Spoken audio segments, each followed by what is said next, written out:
இன்றைய நற்செய்தி வாசகம் லூக்கா எழுதிய நற்செய்தி 13ஆம் அதிகாரம் இறைவசனம் 22 30 முடிய. இயேசு நகர்கள் ஊர்கள் தோறும் கற்பித்து கொண்டே எருசலேம் நோக்கி பயணம் செய்தார். அப்பொழுது ஒருவர் அவரிடம், ஆண்டவரே, மீட்பு பெறுவோர் சிலர் மட்டும்தானா என்று கேட்டார்.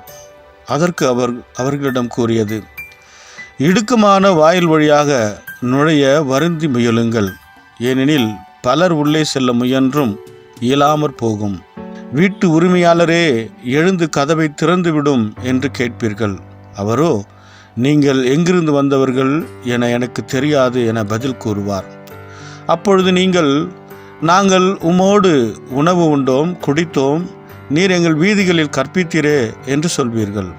ஆனாலும் அவர், நீங்கள் எவ்விடத்தாரோ எனக்கு தெரியாது, தீங்கு செய்வோரே, அனைவரும் என்னை விட்டு அகன்று போங்கள் என உங்களிடம் சொல்வார்.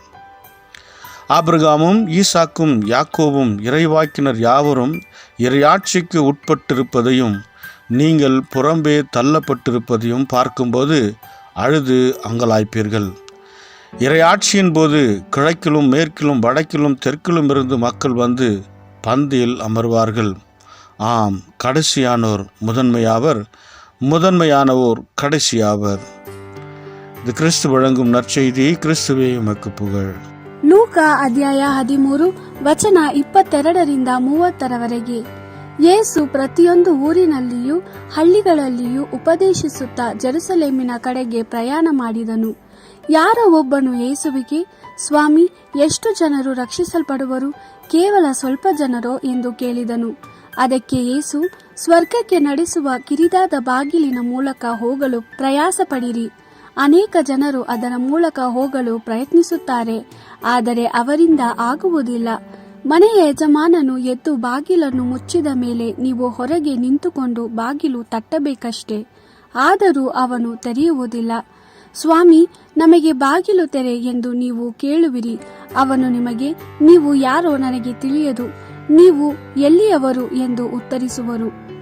ಆಗ ನೀವು, ನಾವು ನಿನ್ನೊಡನೆ ಊಟ ಮಾಡಿದ್ದೆವು, ಪಾನ ಮಾಡಿದ್ದೆವು, ನೀನು ನಮ್ಮ ಬೀದಿಗಳಲ್ಲಿ ನಮಗೆ ಉಪದೇಶಿಸಿದೆ ಎಂದು ಹೇಳುವಿರಿ.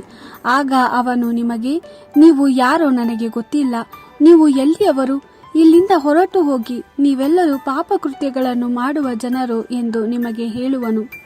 ಅಬ್ರಹಾಮ, ಈಸಾಕ, ಯಾಕೋಬ ಮತ್ತು ಎಲ್ಲ ಪ್ರವಾದಿಗಳು ದೇವರ ರಾಜ್ಯದಲ್ಲಿರುವುದನ್ನು ನೀವು ನೋಡುವಿರಿ.